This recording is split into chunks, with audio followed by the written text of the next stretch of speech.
সবাই রাজসভায় এসেছেন কি? হুজুর, সবাই এসেছেন, তবে কি হলো? তবেটা কি? মহারাজ, তবেটার মানে হলো গোপালকে দেখছি না, হয়তো কোনো কাজে আটকে গেছে। প্রহরীকে বলে দিন গোপাল এলে যেন একটু দাঁড় করিয়ে রাখে। কেন? কেন মহারাজ? কেন এই বৈষম্য? যা বলছি তাই করুন।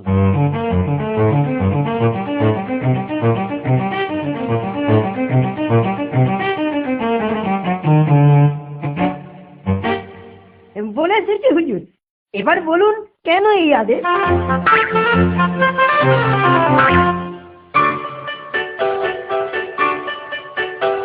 আমার এই সভাসদের মধ্যে যদি কেউ গোপালের ঘর থেকে কিছু চুরি করে আনতে পারে তাকে আমি বেশ মোটা পুরস্কার দেব। সবাই রাজার আদেশ শুনলেন তো?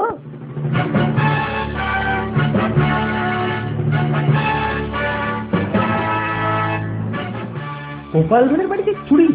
অসম্ভব, অসম্ভব। তারপর ধরা পড়লে ওরে বাবা, চরম হিংসা, কল্পনাই করা যায় না।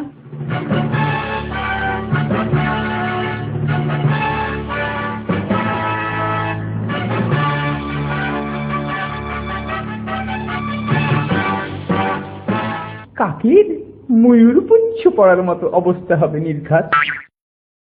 সবার মনে আছে কি তোরকে ধরে চাপে দিয়ে কিরকম কাজ করিয়ে নিয়েছে, আবার রাস্তাতেও কান ধরে ওঠবোস করিয়েছে।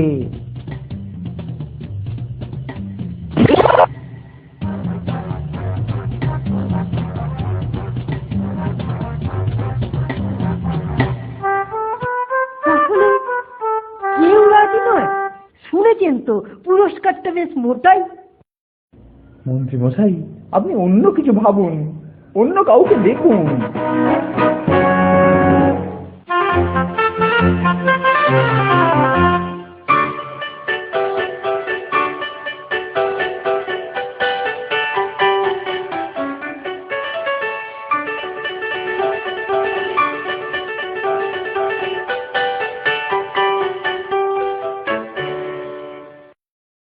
দেখি, আমাকে এই উপায় বার করতে হবে।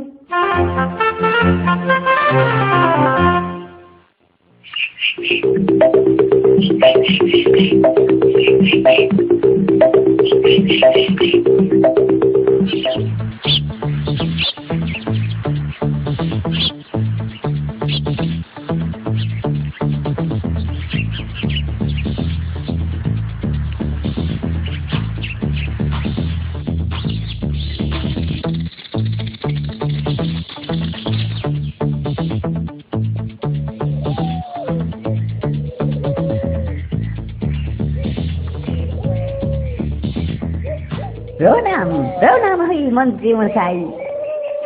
হ্যাঁ, প্রণাম। মনে হচ্ছে আপনি খুব কষ্টে দিন কাটাচ্ছেন। ধরেছেন ঠিকই, এই গরিবের কোনো মতে চলছে। দেখুন, কষ্ট কমাবার একটা রাস্তা আমার জানা আছে। কি সেই রাস্তা? আমায় বলুন। আমার কথায় যদি রাজি থাকেন তাহলেই বলি। বলুন বলুন, কি করতে হবে? আপনি যদি গোপালের বাড়ি থেকে কিছু জিনিস চুরি করে রাজসভায় আনতে পারেন তাহলেই উপযুক্ত পুরস্কার পাবেন। মনে রাখবেন, পুরস্কারটা কম নয়, বেশ মোটা রকমের। বেশ বেশ, আমি রাজি। হ্যাঁ, একটা শর্ত আছে।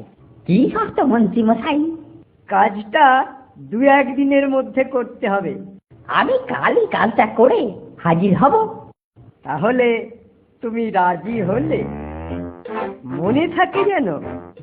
মানে মানে এই সামান্য কাজ, তার উপর মোটা পুরস্কার। ওহো, আমি করবই করবই করব।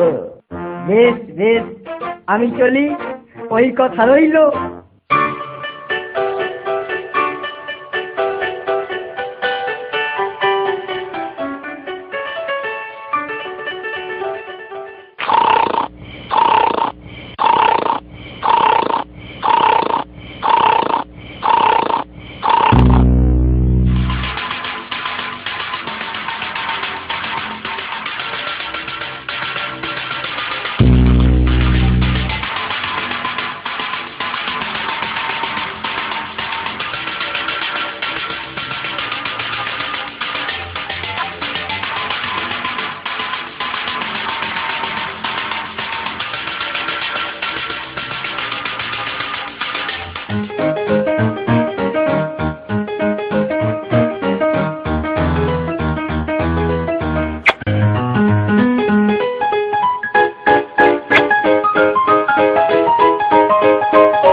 আওয়াজ মনে হচ্ছে। হ্যাঁ তাই তো, কে যেন ঢুকছে। ঢুকুক বেটা।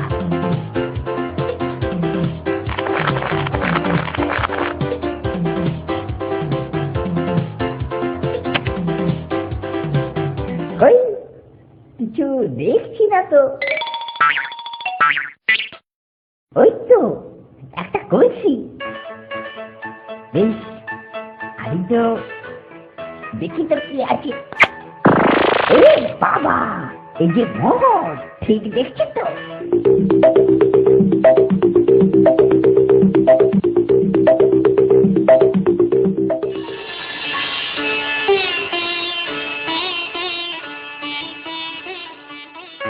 ও মন্ত্রী মশাই, মন্ত্রী মশাই, এই নিন চুরির মাল। তবে কিন্তু মাল মাথায় কেন? বড় ভারী যে, তাই মাথাতে। মোহরের হাড়িতে এসব কি? আমার গোটা গাড়ি গন্ধ ভর্তি হয়ে গেল। চোখেও কিছু দেখছি না। চুরির মাল তো, তাও আবার মাথায় করে এনেছো। একটু একটু মুখে চোখে তো লাগবেই। এখন কি করি? এ বাবা রে! গোপালের ঘরে চুরির সাজা পেলে তো? যাও, সভা পরিষ্কার করে পুকুরে ডুবে এসো, যদি গন্ধ যায়। ওহ, কি দুর্গন্ধ রে বাবা! তুমি আগে কোনো গন্ধ পেলে না? ওই জন্যই তো কিছুটা বালি দিয়েছি। তোমার বুদ্ধি বটে। মহারাজ, দেখলুম কেউ সুদ কাটছে, তখনই বুঝেছিলুম এ যেমন তেমন চোর নয়, না হলে আমার বাড়িতে চুরি করতে আসে। হুজুর, এত অপদস্থ হব ভাবিনি। বুঝেছি, অভাবই তোমায় চুরি করতে বাধ্য করেছে। মহারাজ, ব্রাহ্মণ তো শাস্তি পেল ঠিকই, কিন্তু ও চুরি তো সত্যি সত্যি করেছে। শাস্তিও পাবে আর পুরস্কার পাবে না, এ তো হয় না। মন্ত্রী, আপনার কথা রাখুন। মহারাজ, আপনি বলেছিলেন বলেই না আমি রাস্তায় ওকে ঠিক করেছিলাম। আমি তোমাদেরকে বলেছিলাম ঠিকই, কিন্তু তুমি ওর অভাবের সুযোগ নিয়েছো, তাই তোমার শাস্তি হলো তুমি নিজের থেকে ওকে পুরস্কার দেবে। বুঝেছো? মহারাজ, আমি একজন সামান্য কর্মচারী মাত্র, এত টাকা পাবো কোথায়? বাবা, যেমন কর্ম তেমনি ফল।